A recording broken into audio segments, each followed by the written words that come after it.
Sebaxhaphazeka kakhulu abantu. Lento ayikhulumile la ezenza umuntu ongezi kumbuso wamaciko ngathi mina ngiyamsukela ukuthi bengimeleze kumbuso wamaciko ezokhuluma noMcineka. Mina leyo nto ngisusele ekhanda. Ngisusele engxoxweni yabo yangolwesithathu.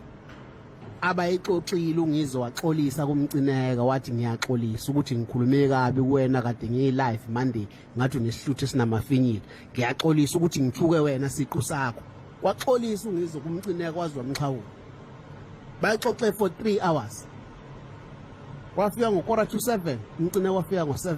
uNgizwe uze wahamba ngo-10 to 10 ema-ofisini ethu. Yes. Bafikile, bahlala phansi baxoxe. Bavumelana ukuthi bazobuya ngolwesihlanu bezokhuluma nabantu.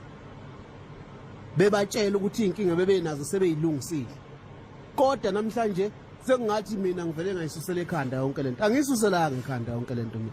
Ngiyithathe enkulumeni yabo yangolwesithathu sebexolelene ukuthi bazobuya bezotshela abantu sebexolelene. Akuyona into engiyithathele ekhanda mina le. Akuyona nje inhlobo into engiyithathele ekhanda ukuthi ngithi bazofika kumbuso wamaciko. Angikhuluma into engekho mina. Bengeke ngivele ngisuke ngiqamba manga, ngivele ngisuke ngiyoposta abantu ngithi bazofika kumbuso wamaciko begcikele bengafikanga. Angisusele ekhanda mina into. Ngikhuluma into okuyiyona engisuke ngizwile. Angiqamba manga futhi. Nampu kubufakazi ngale video. Leyo video leyo ivideo bezohlangana. Kwaqala kwafika uNgizwe, kwase kufika uMcineka. Bakhuluma 3 hours bevayelene endlini. Baphuma nesisombululo. Abangasafuni ukusitshela abantu manje. Baphuma nesisombululo abangasafuni ukusitshela abantu ubona sebehlehla manje. Abasafuni ukutshela abantu ukuthi njengoba behlangene for 3 hours bakhulume bathini. Sengathi mina manje umuntu wrong. Kahle uzobona lapho kulawo makhamera ukuthi kunesikhathi nedate. Isikhathi abahlangane ngaso. Bukusisa kulawo makhamera uzosibona isikhathi nedate. Isikhathi abafike ngaso nesikhathi abahambe ngaso. Uzosibona kulawo makhamera. Ebese ubuka ukuthi wobani ithutha. Ufuna ubuka ukuthi wobani ithutha phakathi kwabantu noNgizwe.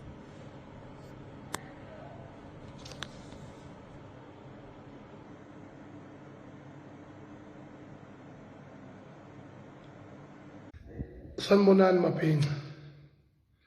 Sanibonani eNingizimu Afrika, sanibonani bantu abathanda umculo wesintu nabathanda iqiniso ezweni. Ukhuluma njengamanje uNgizwe umlando kwamcono, uNtomasemdabelanga samqoba kwabazimthanda. Ngithi kini anginimemezelele ukuthi ngizoba mfishane nje kakhulu.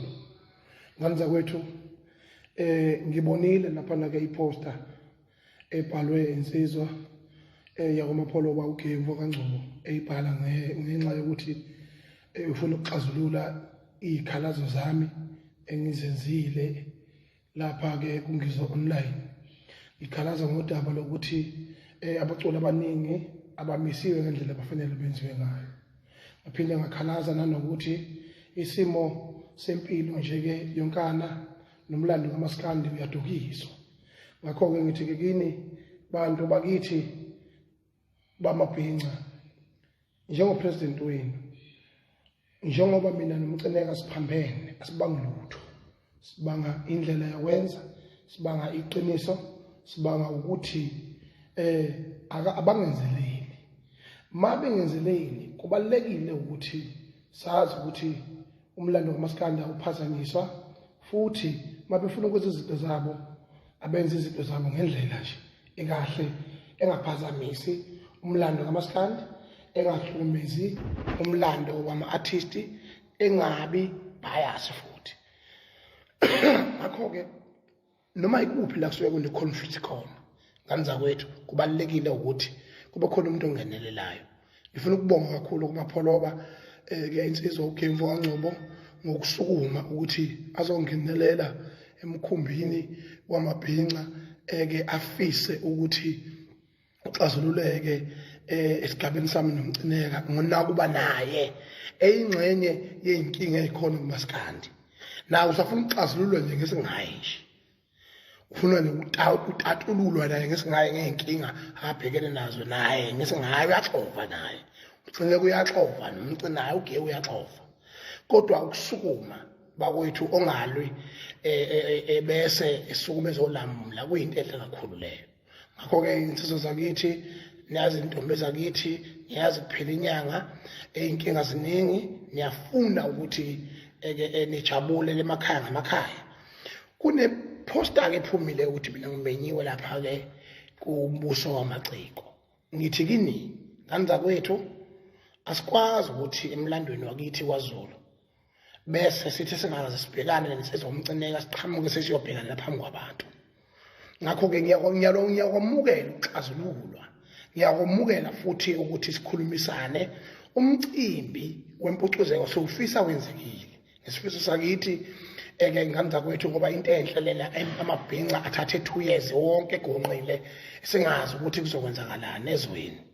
Manje ke uGay umfoko kaNgcobo njengoba ezama ukusixazulula nje cha akakwazi ukuqhamuka sesixazulula umabhanyabhanya amakhamera ukuthi phayi yonke into lapha ngendlela okwenzeke ngayo.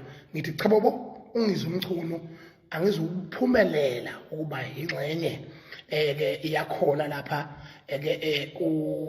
kulokhunjana kumbuso ngamaciko angizukuba khona. Ngicela ukuthi apho uyahlele kahle ngomfoko wamapholoka ngeviki elizayo sikwazi ukuthi sibonisane nezinsizwa zonke lezi sibonisane kahle bese siye emphakathini mhlambe sekubukhona la sivumelela khona noma la sigejana khona sigejana kancane bese siyovumelana. Kodwa ngoba kufanele sibahloniphe abantu Mcineka unginengile kakhulu ngesizwe zakhe kubalekile ukuthi sibonane ngqo naye bese ngaphambi kokuthi ke siye lapha emphambi kwamehlo omhlaba. Ngakho ke ngiyamhlonipha kakhulu umbuso wamaciko nani ngalihlonipha amabhinqa. Ngiyibonile iposter yebo ungithintile kodwa cha angizikuba khona kanza kwethu. Futhi ngicela futhi ukuthi mangabe exazulula lento kungabi same day la amaciko asuke ehlangene khona. Kube khona uSminofu namhlanje lapha eyolingisela abantu nalomfana oneyinxemo wangapha emzimkhulu okuthiwa usikweletu. Bonke laba bafana laba afunela ke bethole ithuba lokuthokoza nabo bebe right lapha bejabule beye phambili bengazophazamiswa inkunzi emavava njengami ekephethe isihlangu sikababa omkhulu usiwa esinsingeze isuka.